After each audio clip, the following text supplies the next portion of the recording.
Hello everyone. My name is Anastasia, and I work as implementation cybersecurity engineer here at Labyrinth. Today, we are actually continuing our cycle of webinars that are dedicated to some of the integrations available in Labyrinth. And today our topic is Splunk. What can we actually have of this integration? How we can actually work with it, and which goals we can accomplish. But to begin with, let's actually have a quick overview of what do we have in Labyrinth overall. You can see the full list on your screens. However, it is important to note that it's being constantly updated according to the needs of our customers. So if you have any ideas or any needs, you are welcome to share, and we can discuss everything, and you get your product ready as soon as possible. But talking about what do we have as for now, we can actually group those integrations. For example, we have basic integrations that allow you to get your alerts in your working environments. This includes Microsoft Teams notification. It's also Slack notifications. In addition, you can get everything via email using SMTP notification. In addition, we can have two major vectors of integrations. The first one is two-way integrations with ABM Curator that we have already discussed, and Splunk. So of course, you may send logs from Labyrinth to any CM of your choice using syslog forwarder. However, for those two particular systems, we also provide so-called two-way integration. We will return to this topic a little bit later. We'll see what does it actually mean. And besides that, we also have integrations that allow you to isolate the attacker's host. Those include FortiGate and CrowdStrike. So basically, four of that integrations will be present during our sessions. And let's actually move to the actual Splunk, to our actual topic. So what is Splunk? I bet you already familiar with the solution, but I will give just a quick note so that we can have this question covered.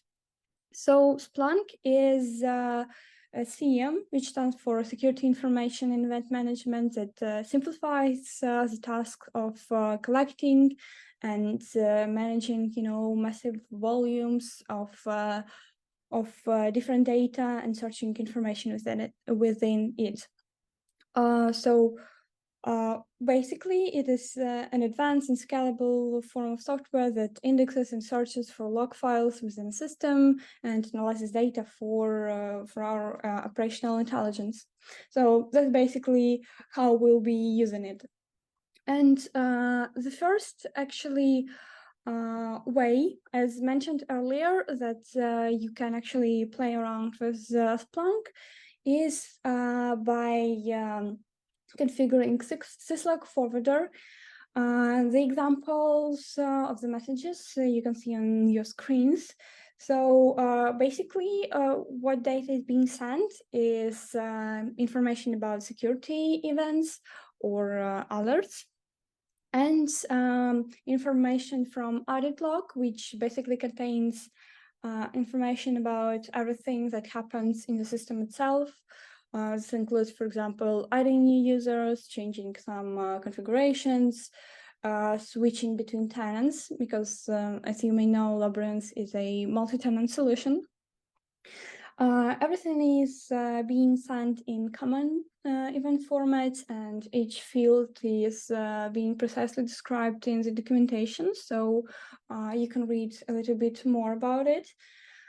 So as you can see, it can be easily parsed and used, for example, for your correlation, for your analysis, and etc. And one more way that can be actually implemented is a two-way integration. So for those who are not familiar with Labyrinth, it provides you with the ability to distribute file decoys or breadcrumbs, or how we call them, seeder tasks, all across your real assets. And this is being added in order to spread some logical links between our real assets and deceptive infrastructure. However, the info from the files, it can be used not only not only directly, for example, when we get some RDP credentials, maybe some SSH and etc. But also it can be reused for not only by outsiders, but also by malicious insiders. And this is where our two-way integration actually can help us. So basically, Labyrinth detects the usage of the credentials that are supposed to be used only for deceptive assets. So it queries the CM, in our case Splunk, and generates alerts according to that information. So basically, this allows us to get even more coverage when we detecting some activity, not only inside the labyrinth itself, not only from interacting from the points directly, but also when it happens outside the actual platform, when we are playing around with the breadcrumbs. So as you see, why it is actually being called two-way integration, that's because we can not only send data, but also we can retrieve it. So basically, two-way. And that's pretty it from the theoretical point of view. And I guess we can proceed to our live demo. From here, we have a quick plan. It's really short, so we'll start from configuration. We'll configure everything, the integration, we'll test it, and etc. And in addition, we will test the whole platform. We will try some cases and see the way the integration actually works. So let's actually start. As mentioned earlier, our plan consists, the first step in our plan is configuration. So let me just change my screen sharing option. I believe you can see everything, but if not, don't hesitate to tell me. I'll fix everything. So for this, we move actually to the labyrinth. We have our tenants. First thing first, we see the dashboard with some, statistical data. And however, as for now, we are interested in integration. So for this, we go to the settings, integrations, and we can see the full list from here. That this is basically the same list as you saw earlier. You can see that syslog forwarder is already enabled. However, we need to reconfigure it because this is not the IP address of our Splunk. So let me just log in. So I need my password. Let me just get it. My username. And I have my password. We're signing in. And we are already inside. So first and first, what should be copied is the IP address of a syslog server. And also you should specify the port. You can send it either via TCP or UDP. In my case, I'm working around with UDP. So we can click on test. We can see that the message is success. It means that everything should be fine. But in case of syslog forwarder, we can also verify it from the side of Splunk. So we basically should go to search and reporting. Everything is being sent on my particular index. And we are, let's see. Okay, so this is integration from another source. I think my colleagues were playing around with it. But anyway, what we can see is lab testing alert. We can indicate this is our test message. Everything is fine. It means that we can actually continue with our work. We can see that there are multiple of them. That's because we clicked test a few times, but everything is good from this side. And our next step will be actually configuring two-way integration. For this, we also search for it. We click on edit, and we have everything from here. It's also a little bit configured. So, but let's actually explore the field that should be inserted. So first of all, we need API host. We have it already, and also we need API host port. So I'm using the default management port. Next, we have API user. As for now, we are working with the users. If you need to configure your own one, you should go to the settings. I would recommend starting with roles. If you, however, you may ask what actually, which capabilities should be allowed. And for this, I will tell you that it includes only one thing. And this is search. So this is pretty enough for this to work. I have my role already running.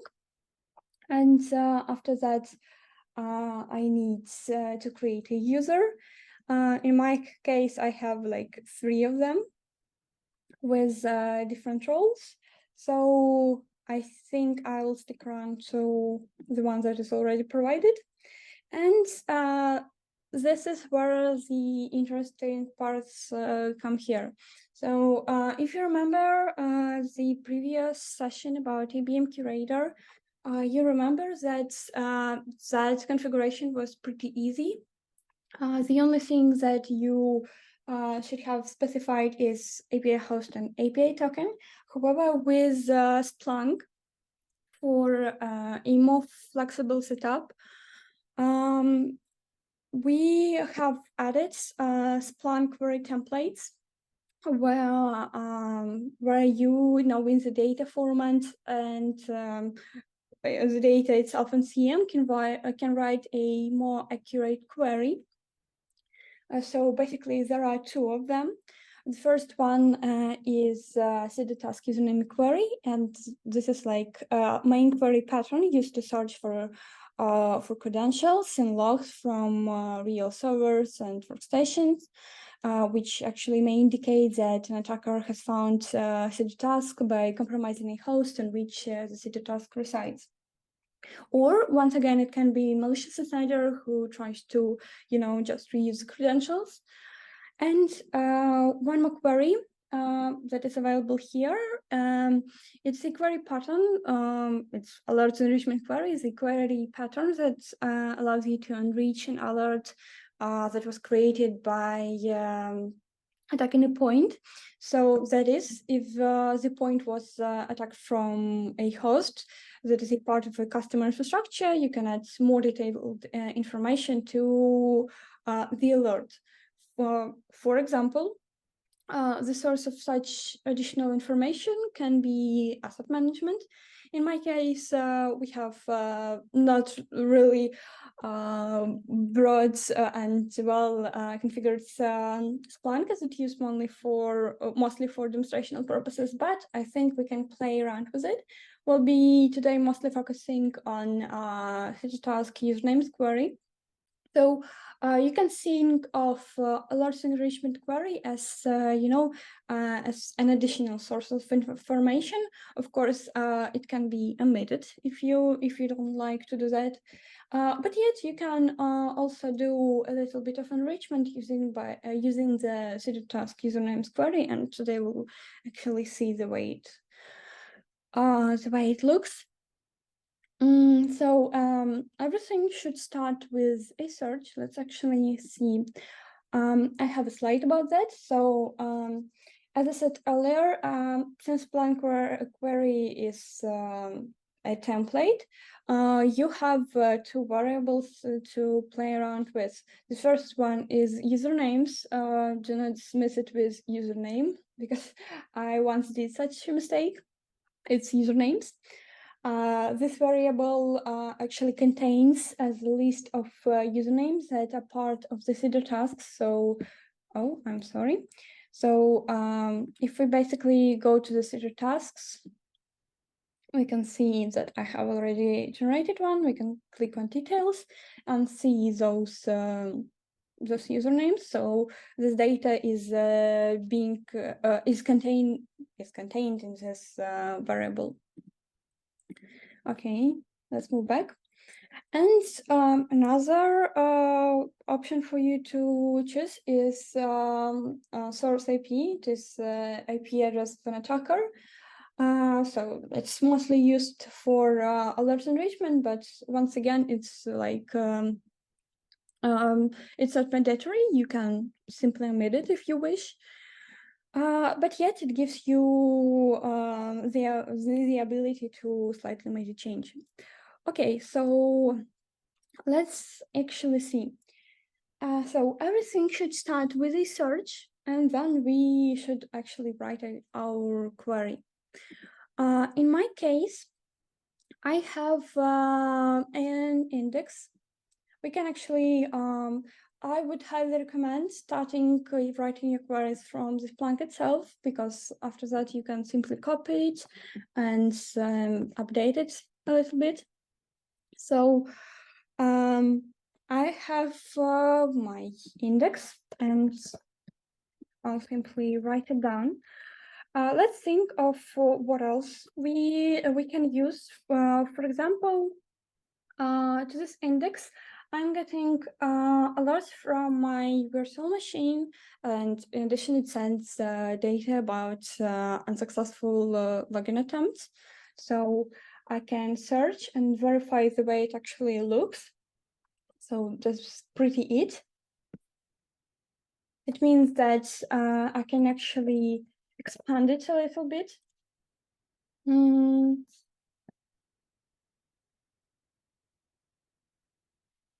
Next, what should be actually used is usernames. The usernames can be easily tested. So I will show you the way it will look for Splunk when you specify the variables that we saw earlier. So basically, I have it. So those are just usernames connected with OR statements. There are many of them. Okay, so we have one more, and it's good. We can verify that everything is working fine.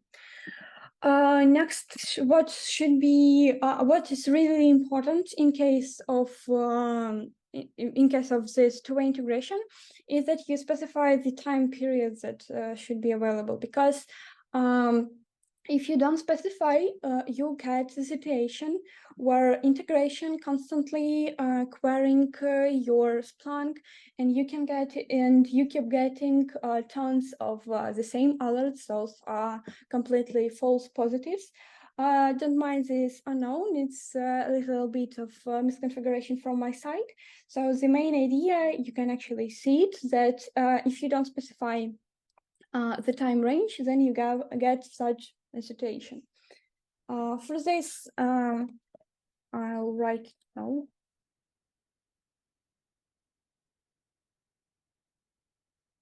For this, I'll write it down. So for Uniform, it's integration the same as we do with Curator. It works each 5 minutes, but I will expand it to 10 minutes.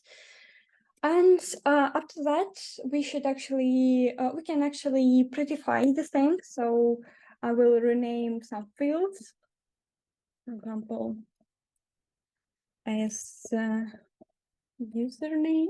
Oh, caps and username. And also, I would like to get my house name as host name. I'm sorry, once again. Okay, and we can actually put it in a table. So we basically limit the query results fields that will be present. I have write it here. I will, of course, as for now, it won't work because we don't have any records for that, so we can remove our list as for now for testing. And basically, this is the way it looks. This is the way the Labyrinth will be getting everything from Splunk. So I will put it back. I can copy it and return to my Labyrinth. I click on Edit button. I have already searched. And another thing that should be done, we should actually switch it to the actual variable. User names. Okay, it's good. And that's pretty it. Of course, this query will vary depending on what data you actually have. You can actually prettify it, or you can combine different indexes, and etc. However, I would recommend using the rename and table option to make your alerts, more pretty. And talking about alerts enrichment query, it works pretty the same. So for this, we will actually emit it. And let's click on test. Everything successful. We can verify multiple times. It means that we can actually enable it and click on save. And as a last step in our plan is actually checking if we have any honeynuts. Yes, we do. And we can actually go and see the plan for our attack. So first of all, it was split in 2 parts. We can start from here. However, we should also need a little bit of preparation on the one step. In my network, in the first honeynet, click on details and verify the way it looks. I can have my custom FTP. So I will copy the ID of my honeynet. I'll go to the points list. Click on honeynet. Yes. I have my FTP configured. By clicking on details, you can see what exactly was configured. So for this, we have a number of users and etc. And to make this case more interesting, we should actually put here a small breadcrumb that will contain just an IP address. So let's move to the terminal. Please let me know if you need to make it bigger. It's okay.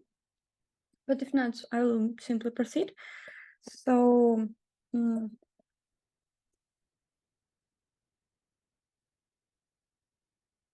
and I need the IP address.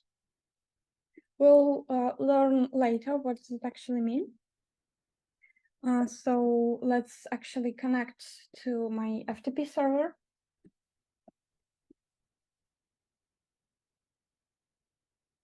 From the configuration, we know that anonymous access is disabled. It means that we should use username and passwords provided in the user section.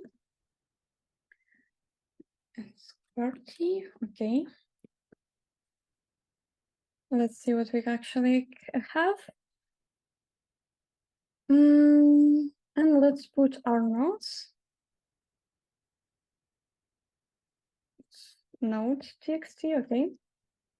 And we can actually, and that's pretty it from the configuration side, and we can actually start the attacking. Okay, so first thing first, as we agree, we can agree on that we are actually present in one of the VLANs. We have access to it.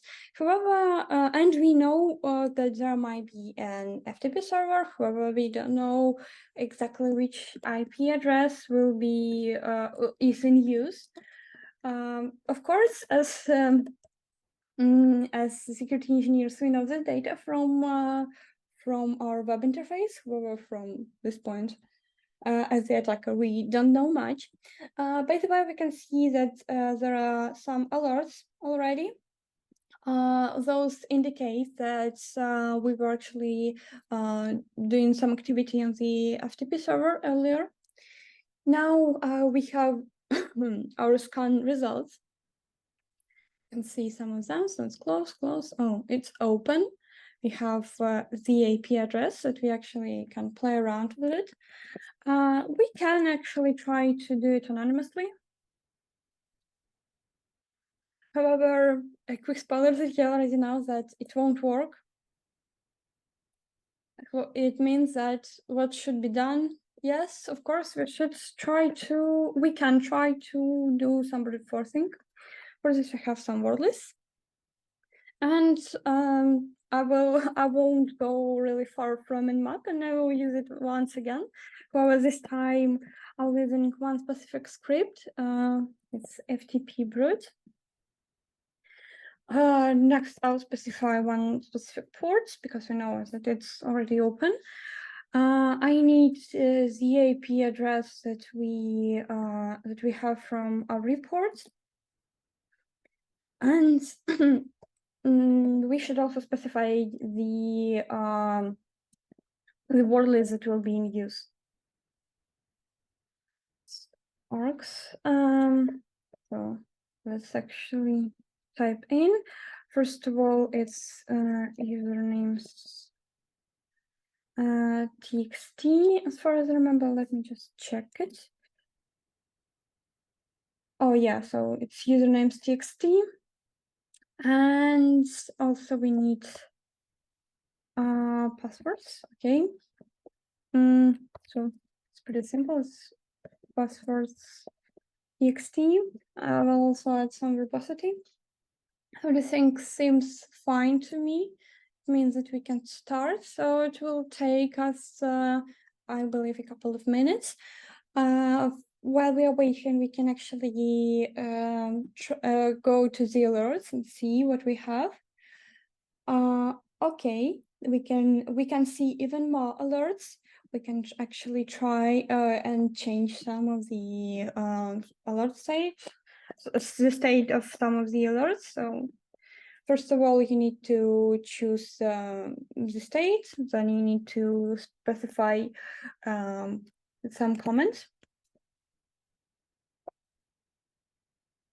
And when we did it, the new records in audit log are being generated. Means that we can actually go and check whether we have something in the Splunk. I will delete everything from here. So first of all, we have lab alert from. We can see the message. It's the same that we have from here. And in addition, we can see messages from lab audit.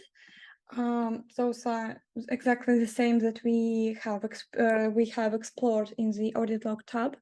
So we can verify that everything is good. So this is pretty it. This is the way syslog forwarder works, really easy. And from here, you can do whatever you want with this data.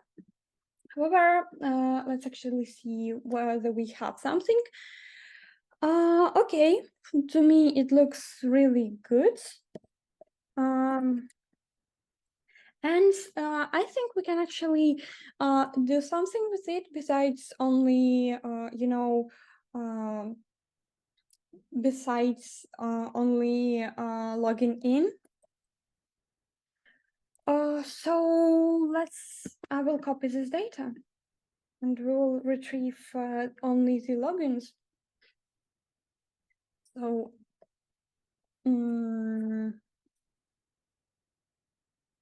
okay. I will make just a little script so that we can actually do the whole thing faster, if you don't mind. Okay, what else would I need? Okay, so here. Where is this option? Okay, so here. Let me just check. I think I had something with my keyboard. Okay, so shouldn't stop. So as you saw earlier, we have some spaces that we should actually get rid of. Oh. I missed it here. So I need this pipe. And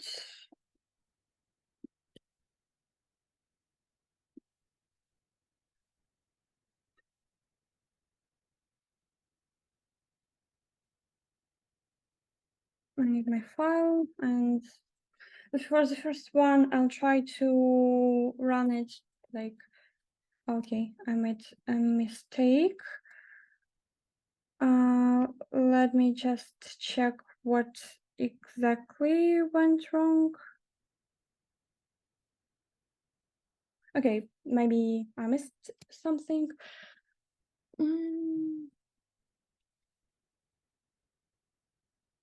Here and here we have, oh, I'm sorry.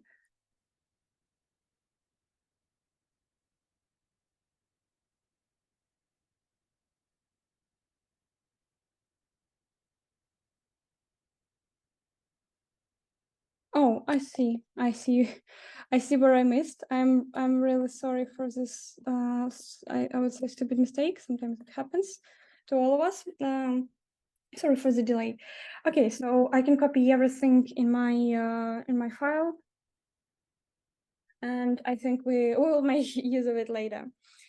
Okay, however, we already know the credentials, and it means that we can actually connect. Okay. I will use exactly the same credentials that we have from our scan, Okay, and we are in. We won't be searching through the directories as we had already seen a quick explorer, so we can go to the pub and we can see our file. We can actually get it. Okay, so we have it. And we have the IP address. Well, once again, we don't know a thing about it. So it means that we will be using Nmap to get actually some information. Okay. And I will copy the IP address from the node. Add some verbosity. Let's run. It was really fast, and we can see that the SSH port is 22nd port is open, so there's SSH running, and we can actually play around with it. First, however, once again, we don't know any credentials. We don't have a key. So once again, we will go for a strategy of brute forcing it. However, this time I will use not Nmap, but Hydra. let's actually copy everything. For passwords, I will use the same passwords file. Next, I need the IP address, specify which service we are trying to brute force, and that's something. Okay, click on enter. From this point, we should wait for a couple of seconds when we will be actually getting the results. While we are here, let's once again check the alerts. Okay, so we can see that we were playing around with FTP. You can see how many of them we have. Everything is being actually grouped. So if you would like to get more information about the specific alert, you can click on it and get each event step by step. So our goal from this point was to make the solution as simple as possible for the engineers in terms of simple to use, because when somebody is trying to do something about the alerts, you can clearly see what is going on. You don't need to search through a tons of events that can be sometimes poorly correlated. However, from this point, it's pretty straightforward. And in addition, we provide a mapping to Mitra, so it gets much easier to analyze, even using some tools, some scripts, for example, for data analysts and etc. I think we should already be getting something, and we have our login and password.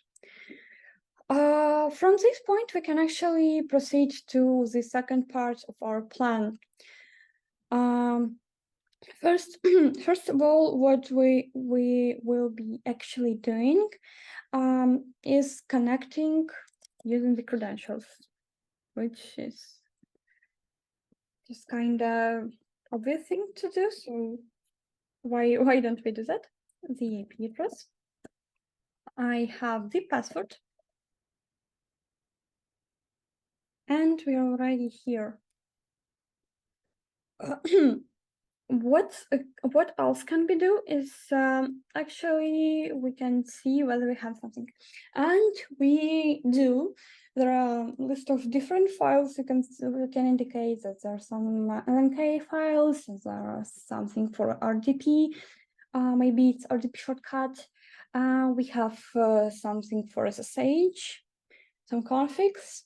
So why don't we actually try and see what's inside? Let's see what we have, for example, for RTP. So we can see some data from here. We can retrieve the username. Maybe we'll be getting, we also have the IP address and etc. Let's also see, we can actually go one by one for them. But as for me, I'm really interested in something connected to SSH. I'm kind of a fan. So we have some credentials. What else do we have for SSH? It's config. Okay. So we can actually use this data directly, because we actually have everything that will be in use. And as you already may guessed, this is the Cedar tasks. So this is my real host. This is my real asset. From here, I generated Cedar agent. I put it in there. I run it. We can see that it's registered. We can see the user who ran it, and we can actually see the tasks. Those are the tasks that we saw earlier. So we have the same migrate SSH. So as you see, there are basically two ways for you to see what's inside the Cedar tasks. It's either from your web interface or the way the attacker would do it by going to the host and actually searching through the files. Okay, so while we are here, we can actually try and connect. I will use one of them. Yes, I would like to connect. I need a password. I used this one. And we're inside, but for you as the audience, we're inside the decoy. It's not the real host as for now. From here, we can do a bunch of different comments. I will do just something easier so that we get the alerts and we can see some comments. So, okay, so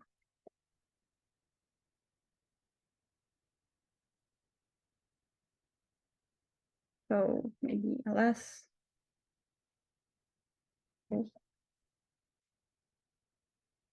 And I think that's enough as for now. But you remember the slide about two-way integration, and you remember what else can be actually done. We can go and reuse the same credentials, but this time for my real host. So for this, I will do pretty the same for. Oh, okay. Sometimes it happens. I will copy it.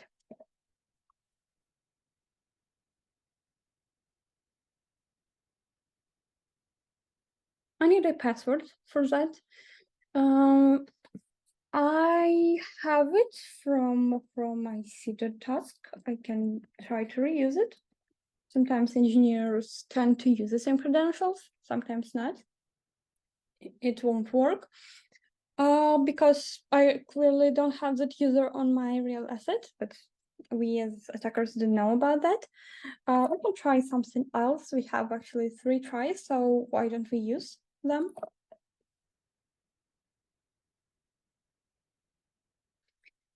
And we don't actually have any response from this side. However, this host is sending its data to our Splunk, and we can actually go and check it. Let's say go to the Splunk. I will search by the username that we used, if you don't mind. It should work. We can.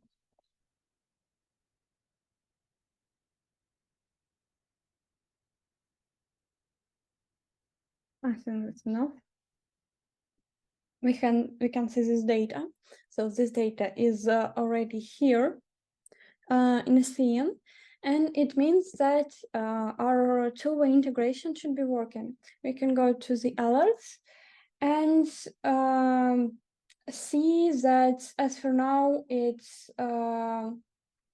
doesn't work.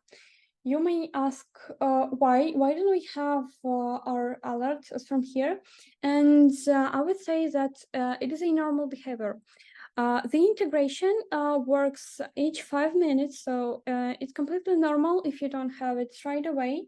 Yet you will be getting. You should wait up to 5 minutes in order for it to actually work.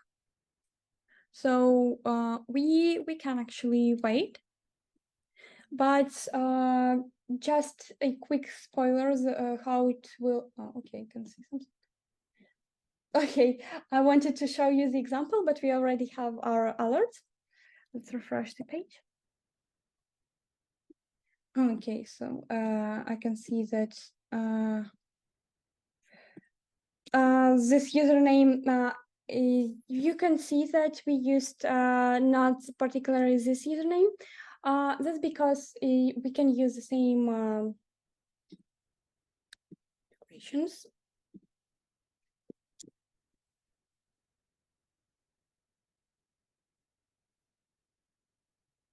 Let's see what we'll see. And you can see that my colleagues are actually playing around with it. So that's why we're getting.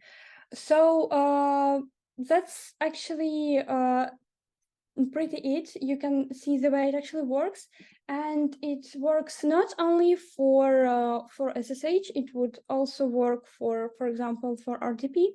However, for this we actually need to slightly change the query. because as for now it works only for one specific type of alerts of data in the CM.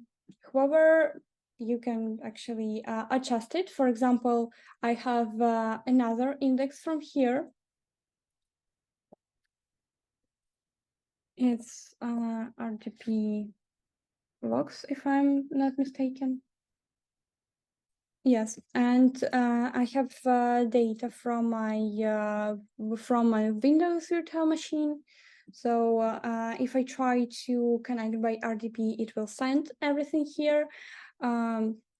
So you may use this data in order to actually adjust your query and get the results that you may have. So after the short pause, we can see that there is one more alert. You can go here and see the username that you're using.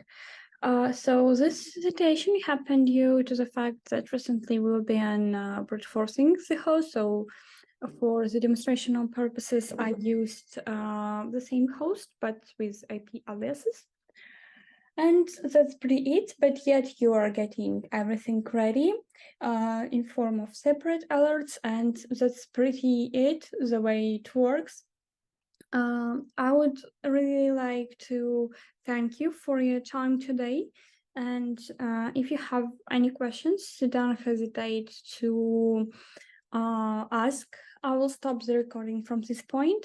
And once again, thank you.